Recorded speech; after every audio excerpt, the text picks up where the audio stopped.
কি টিপসটা আমি আসলে ইউজ করতে পারি সো দ্যাট আমার ট্যাক্স রিফান্ডটা ইজিয়ার কুইকার দেন আদার পিপলের থেকে আসবে। File as soon as possible meaning হলো আপনার ট্যাক্স রিটার্নটা আপনি দাখিল করবেন যত তাড়াতাড়ি সম্ভব। আপনার যে ইনকাম ডকুমেন্ট যেটা আছে কমপ্লিট না হয়ে আপনি সাবমিট করবেন না। মিনিং হলো কোনো একটা ডকুমেন্ট যাতে মিস না হয়। যখনই সব ডকুমেন্ট আপনার কাছে অ্যাভেলেবল হবে তখনই আপনি করবেন file your tax return as soon as possible.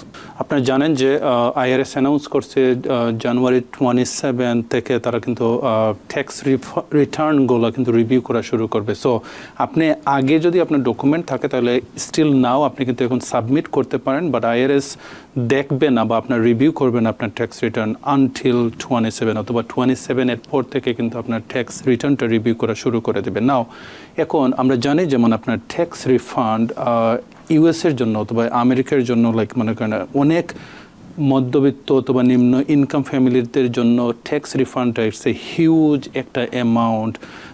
মনে করেন আপনার অনেকের প্ল্যান থাকে ডিফারেন্ট ওয়েতে যে আমি এই রিফান্ডটা দিয়ে মেবি ফার্নিচার কিনতে পারি অথবা কোনো একটা ট্যুরে যেতে পারি অথবা লাইক কোনো একটা প্ল্যান অথবা বাড়ি কেনার জন্য আমি এটা ডাউন পেমেন্ট হিসেবে জমা রাখতে পারি ইত্যাদি সংক্রান্ত কিন্তু অনেক প্ল্যান থাকে সবার। এর কারণে সবাই কিউরিয়াস থাকে যে আমি কি করলে আমার ট্যাক্স রিফান্ডটা তাড়াতাড়ি আসবে অথবা কী করলে আমার ট্যাক্স রিফান্ডটা দেরি হবে না অন্য দিনের থাকতে, অথবা কী টিপসটা আমি আসলে ইউজ করতে পারি সো দ্যাট আমার ট্যাক্স রিফান্ডটা ইজিয়ার কুইকার দেন আদার পিপলের থেকে আসবে। সো এই সংক্রান্ত 3টা টিপস আছে কিন্তু, রাইট?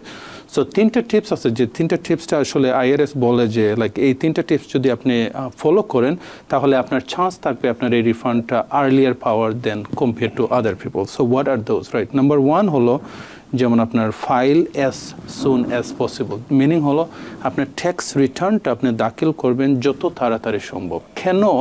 কারণ হলো যেমন রানা ভাই আপনি যদি একটা স্টোরে, আমাদের স্টোরে যদি কোনো একটা সেল থাকে, right, exactly right, so cell থাকলে এখানে কিছু কন্ডিশন থাকে যেমন ওয়াইল সাপ্লাই লাস্ট, যত সময় পর্যন্ত সাপ্লাই আছে, অথবা বলে যে আগে আসলে আগে পাবেন, রাইট? সো এটা same applies over here as well.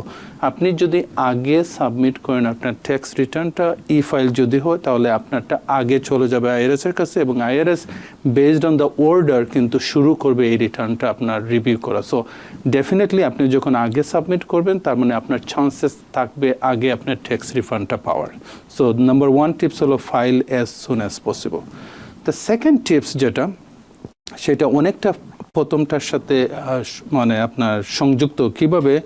যে বলা হচ্ছে যে আপনি যখন আমি যখন বললাম যে file as soon as possible বা তাড়াতাড়ি সাবমিট করে, তাড়াহুড়া করতে গিয়ে যাতে কোনো আপনার ইনকাম ডকুমেন্ট মিসিং না থাকে, ভুল ত্রুটি না হয়। সে ফর এক্সাম্পল আপনি বাসা থেকে বাইর হয়ে যাচ্ছেন, এখন খুব তাড়াহুড়া করে বাইর হয়ে গেছেন, হয়তো বা আপনি সেলফোনটা আপনার রেখে আসতে পারেন ভুল করে, অথবা আপনার ওয়ালেটটা রেখে আসতে পারেন, অথবা গাড়ির চাবিটা রেখে আসতে পারেন। সো এই ক্ষেত্রেও এটা হতে পারে যেমন আপনি তাড়াহুড়া করে ফাইল মানে কুইকলি ফাইল করতে গিয়ে হয়তো বা একটা W2 আপনার মিসিং হয়ে যেতে পারে, অথবা 1099 আপনি পান নাই এখনো মিস হয়ে যেতে পারে, অথবা আপনার স্টকের যে স্টেটমেন্ট এইটা কিন্তু আপনার ফেব্রুয়ারি 15 আগে অ্যাভেলেবল হবে না।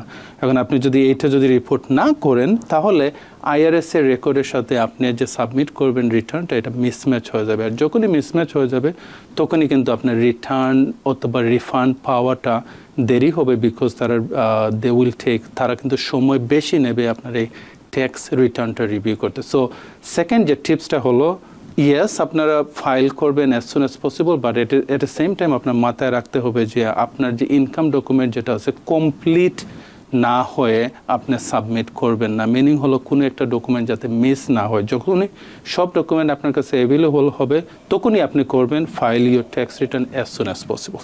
বুঝছেন? এটা হলো কি আপনার 2 নম্বর টিপস। আর last but not least which is very important, যেটা বলা হয় যেমন আপনি direct deposit. So direct deposit meaning হলো আপনার যে রিফান্ডটা আপনি যেটা পাবেন বা ক্লেম করবেন, চুজ করবেন আইআরএসের কাছে যে এই রিফান্ডটা আমার ব্যাংকে ডাইরেক্ট ডিপোজিট হিসেবে সাবমিট করার জন্য অথবা ডিপোজিট হিসেবে দেওয়ার জন্য, জমা দেওয়ার জন্য, মানে চেক হিসেবে যাতে না আসে। সো ডাইরেক্ট ডিপোজিট মিনিংটা হলো যেমন আপনি যখন ট্যাক্স রিটার্ন করবেন তখন আপনার প্রিপেয়ারকে বলবেন যে আমার ব্যাংক অ্যাকাউন্ট এবং রাউটিং নাম্বার দিবেন, দেওয়ার পরে বলবেন যে যাতে আমার রিফান্ডটা এই অ্যাকাউন্টে চলে যায়, অ্যাকাউন্টে যাতে চলে যায়। সো এই ক্ষেত্রে একটা কৌশল অথবা প্রিকশন আপনাকে নিতে হবে, যেমন আপনার ব্যাংক অ্যাকাউন্ট দেখতে হবে এইটা লাস্ট ইয়ারে যেটা ছিল যদি সেম থাকে, এটা যাতে স্টিল অ্যাক্টিভ থাকে, কোনো একটা কারণে যাতে ব্যাংক অ্যাকাউন্ট ক্লোজ না হয়। যদি ক্লোজ হয়ে যায় তাহলে আপনাকে নতুন করে ব্যাংক অ্যাকাউন্ট আপডেট করতে হবে, এবং যখনই আপনি নতুন করে ব্যাংক অ্যাকাউন্ট আপডেট করবেন দেখবেন ব্যাংক অ্যাকাউন্টের ডিজিট 10, 12, 7, 8টা হয়ে যায়। এই ক্ষেত্রে মেক শিওর করতে হবে যাবে আপনার ইচ অ্যান্ড এভরি ডিজিট যাতে কারেক্ট হয়। এরই সাথে সাথে আপনার রাউটিং নাম্বার চেজের ডিফারেন্ট, সিটি ব্যাংকের ডিফারেন্ট, পঞ্চ ব্যাংকের ডিফারেন্ট। সো মেক শিওর করতে হবে আপনি যেই ব্যাংকের অ্যাকাউন্টটা ইউজ করবেন যাতে ওই ব্যাংকের রাউটিং নাম্বারটা আপনি ইউজ করেন, এবং এইটাতে কিন্তু ডিজিট যা নাম্বারগুলো, so it's easy to make mistake on those number.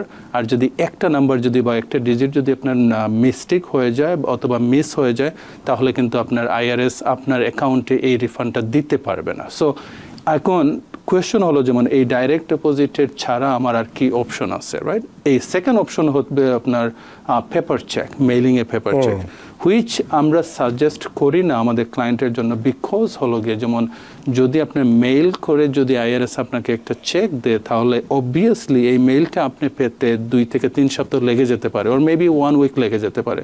আল্লাহ না করুক এই চেকটা যদি আপনার চুরি হয়ে যায়, হারিয়ে যায়, বা অন্য কেউ যদি আপনি ডিপোজিট করে ফেলে, তখন কিন্তু আপনাকে অনেক ব্যাগ পড়াতে হবে। যেমন আপনি IRS কে কল দিবেন, IRS ইনভেস্টিগেট করবে, দেখবে খেয়ে নিছে না নিছে, তখন এটাকে ক্যান্সেল করে দেন আপনাকে একটা রিইস্যু চেক করবে, তখন it's gonna take time, around like 5 to 6 মান্থের একটা প্রসেস থাকবে এখানে। সো এর কারণে আমরা সাজেস্ট করি যে তার মানে আপনি যেভাবে প্রথমে শুরু করেছিলেন যে আমরা যত তাড়াতাড়ি রিফান্ডটা পাবো, আমরা একটা চিন্তা করি আমরা বেড়াতে যাব বা একটা কিছু কিনবো, সেটা থেকে কিন্তু আপনার সব স্বপ্নটা ধূলিসাৎ হয়ে যাবে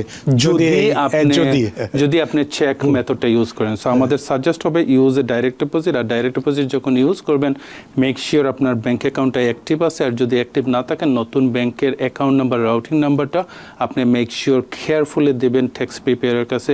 সবচেয়ে বেস্ট হবে যদি একটা বয়েডের চেক নিয়ে আসা যায়, বয়েডের চেক নিয়ে আসতে মানে আপনার মিস্টেক হওয়ার সম্ভাবনা অনেক কমে যাবে। So that is my tips like as a tax preparer. এই 3টা টিপস যদি আপনি ফলো করেন আপনার চান্সেস থাকবে আপনার রিফান্ডটা আর্লিয়ার পাওয়ার then compare to other people যারা এই টিপসগুলো ইউজ করবে না। অনেক ধন্যবাদ। প্রিয় দর্শক নিশ্চয়ই বুঝতে পারছেন যে আগামী এই মাসে মানে চলতি মাসের 27 তারিখ থেকেই ট্যাক্স সিজন শুরু হয়ে যাচ্ছে, মানে অর্থাৎ ওই দিন থেকেই আমরা অনলাইনে আমাদের ট্যাক্স রিটার্ন যেটা আছে সেটা আমরা সাবমিট করতে পারবো, এবং আমরা যারা ট্যাক্স প্রিপেয়ারের কাছে যাব তাদের কাছে এগুলো একই ধরনের সেবা আমরা পাবো।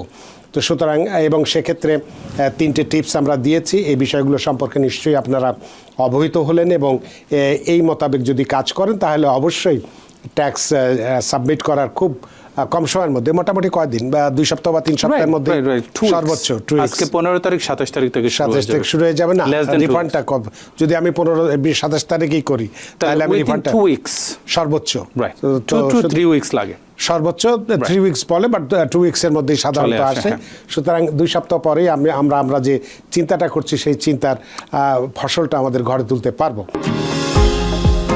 নিউ ইয়র্ক থেকে সম্প্রচারিত TVN 24 টেলিভিশন বিশ্বজুড়ে বাঙালির কণ্ঠস্বর।